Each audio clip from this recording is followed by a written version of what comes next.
श्री विद्यासागर समय सागर जी महाराज की जय। नव देवता तुलसी पूज्य सुंदर सागर जी महाराज की जय। दिगंबर साधुओं का जीवन दो भागों में विभक्त रहता है। 4 महीने सरोवर की भांति सागर की भांति घूमते हैं और 8 महीने झरने अथवा सरिता की भांति विचरण करते हैं। अभी बरसात का समय है, धरती पर बहुत सारे जीव उत्पन्न हो जाते हैं, चलने में आने जाने में हिंसा ना हो इसलिए स्थायी रहते हैं। पिछली बार भी यहाँ पर 2023 में चतुर्मास हुआ था और सभी पत्रकार बंधुओं ने बहुत अच्छे से इसका कवरेज किया था। सबसे पहले नंबर तो बस 2023 के चतुर्मास के लिए आप लोगों को बहुत बहुत धन्यवाद, आशीर्वाद। और इस बार उपदेश जरा हट करके लेकर आए। हमारे समाज में जैसे बहुत सारे अनाथ पशु जैसे रहते हैं, तो उन्हें गौशालाओं में स्थापित करके उनकी सेवा करने का सभी पूरा भारत देश अपना एक संकल्प जैसा करता है, सेवाएं करता है।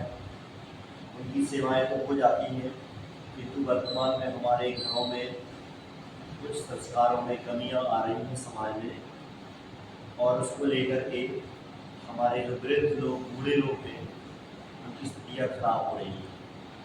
इस बात को लेकर के पिछली बार यहाँ पर भूमिका बनाई थी और हमारे पीयूष घोषपाल भैया हैं, उन्होंने यहाँ पर पीपल खेड़ी में, यहाँ से 3-3.5 किलोमीटर की दूरी है, वहाँ पर कुछ ज़मीन अपन को दान में दी है।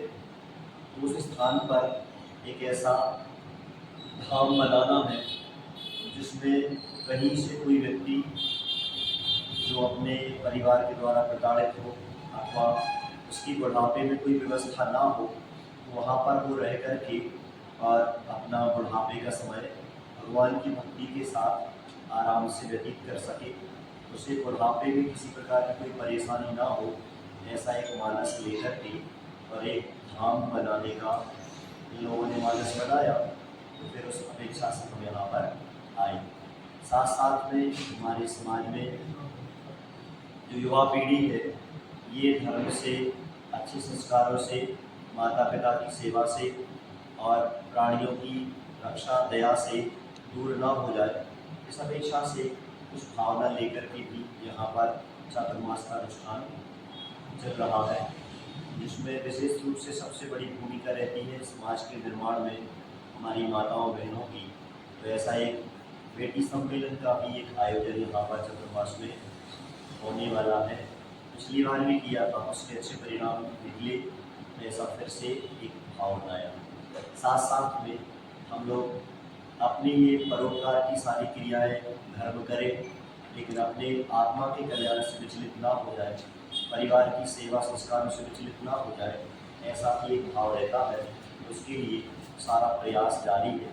और चूँकि हम तो यहाँ बोल देते हैं, हमारे तक हमारी बात सीमित रहती है, और आप लोगों के निमित्त से जैसा पिछली बार बहुत सहयोग मिला, आप लोगों ने बहुत अच्छा कवरेज किया, ऐसी हमारी भावना है कि आप लोग फिर से अच्छे उस अहिंसा धर्म के, दया धर्म के और अपने परिवार के, देश के संस्कारों को जीवित रखने में हमारी मदद करें, ऐसी हमारी भावना है।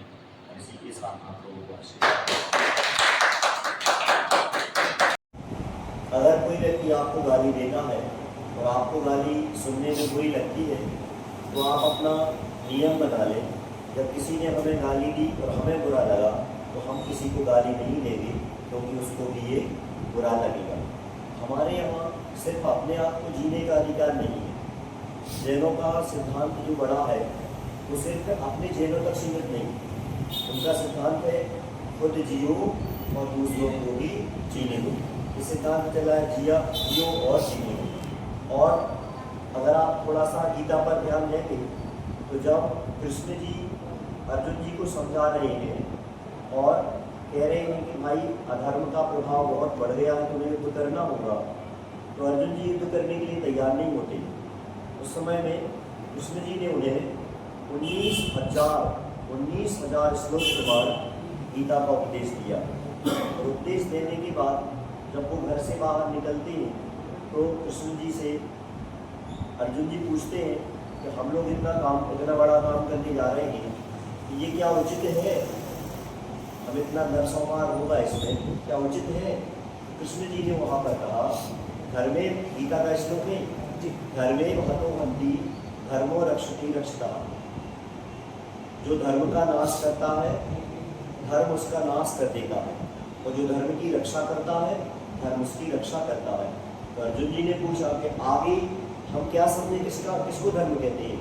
उस श्लोक का आगे वाला पद है, धर्मे महतो हंती धर्मो रक्षति रक्षता अहिंसा परमो धर्मः यतो धर्मः ततो जया।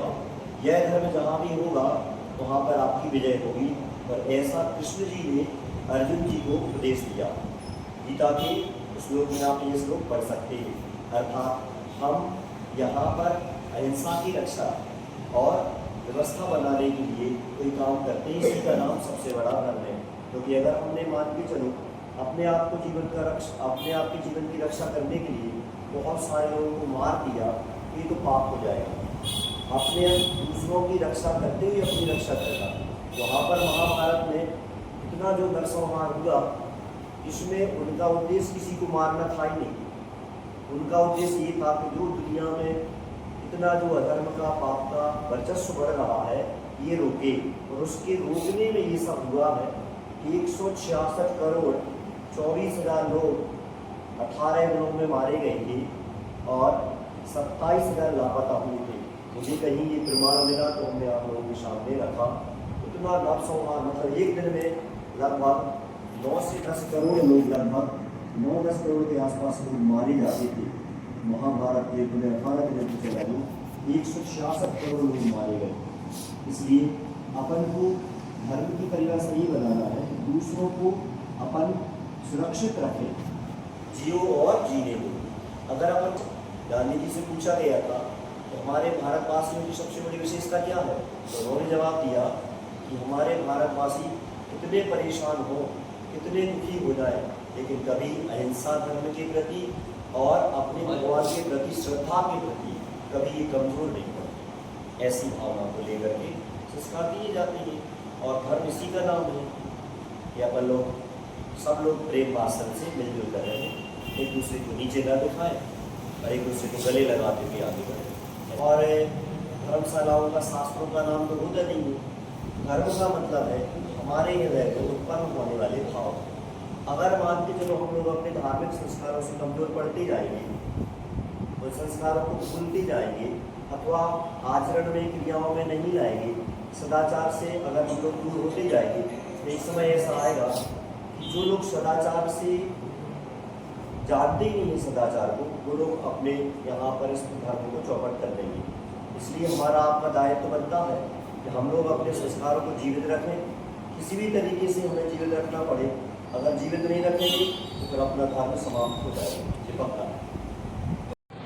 आप लोग हमेशा अत्याचार करते आए, अगर एक आध अत्याचार बेटियों ने कर दिए, इसमें आप बुरा क्यों मान रहे हैं? इतनी खतरनाक भावनाएं भरी है बेटियों के अंदर कि आपने हमारे ऊपर हमेशा से अत्याचार किए। एक आध अत्याचार अगर हमने कर लिए तो आपको इतना बुरा क्यों लग रहा है? उस विषय में हमारा ये कहना है कि अगर आप बच्चियों की विवाह संबंध, हमारे यहाँ जो भारतीय संविधान में 18 वर्ष की उम्र में है, और हमारे जैन साहित्य के अनुसार जैन सिद्धांत 16 वर्ष में विवाह की उम्र है बेटी की, हमारे भारतीय संविधान से 18, तो 18 वर्ष से अगर कम उम्र में, मतलब 18 वर्ष के आसपास, 18 वर्ष से ज़्यादा उम्र में, मतलब कम उम्र में बेटियाँ ज़्यादा 25, 30, 35, 40 साल की ना हो, अगर 18-20 साल की बेटियों की उम्र होने पर विवाह संबंध किया जाता है, मुझे लगता है ये जो समाज में कुरीतियाँ उत्पन्न हो रही हैं, इन पर थोड़ा अंकुश लगेगा। दूसरा ये है, अभी मैंने आज प्रवचन में ही बोला था, मैंने बहुत सारे जजों से इस विषय पर चर्चा की है कि आपने अपने जो कोर्ट में मैरिज कराई है, इनकी तो आप तलाक दिला सकते हैं। आपने जो कोर्ट मैरिज कराई है उनकी आप तलाक दिलाइए। जो मैरिज समाज में अरेंज मैरिज हुई है, इनको आप कोर्ट में तलाक देने के लिए आप उनको निषेध करें। उनसे स्पष्ट बोले कि आपने जो शादी की है समाज को बुलाइए फिर से पूरा इवेंट भोजनादि तैयार कीजिए और दोनों को माला पहना के एक उनकी माला उतारे, एक उनकी माला उतारे। हमारे लिए आज से पति पत्नी के संबंध स्वीकार नहीं है, उतना आप समाज में करवाना चालू करो तो समाज के लोग आपको एक पत्र देंगे, उसमें ये लिखा होगा आज से पति पत्नी नहीं, फिर इनको आप तलाक दें। इससे क्या होगा, 80% 70-80% तलाक रुक जाएगी। और आज शादी हुई, रात भर रुकी, दिन भर रुकी और कल वापस हो गई, तलाक की अर्जी लगा दी और तलाक की अर्जी में 50 लाख 40 लाख 25 लाख रुपए मांग रही है बिटिया। क्या बेटे का खर्च नहीं होता है? और साथ साथ में हमने एक और बात रखी है कि विवाह के उपरांत 10 वर्ष तक तलाक तो दे दे पर पैसे की देने की व्यवस्था न बनवाया आपको। तो 10 वर्ष में तलाक तो दे दे, हाँ तो अत्याचार हो रहे आपको 10 वर्ष कम से कम इंतजार करना होगा। उसके बाद फिर ये तो बेटी आती है 2 दिन 4 दिन रुकती है, चली जाती है 50 लाख लेकर के और फिर उसके पैसे खर्च हो जाएंगे, फिर से शादी कर लेगी, 2-4 दिन वहाँ रुकेगी, तो वहाँ से भाग आएंगे। आज करना बन गया।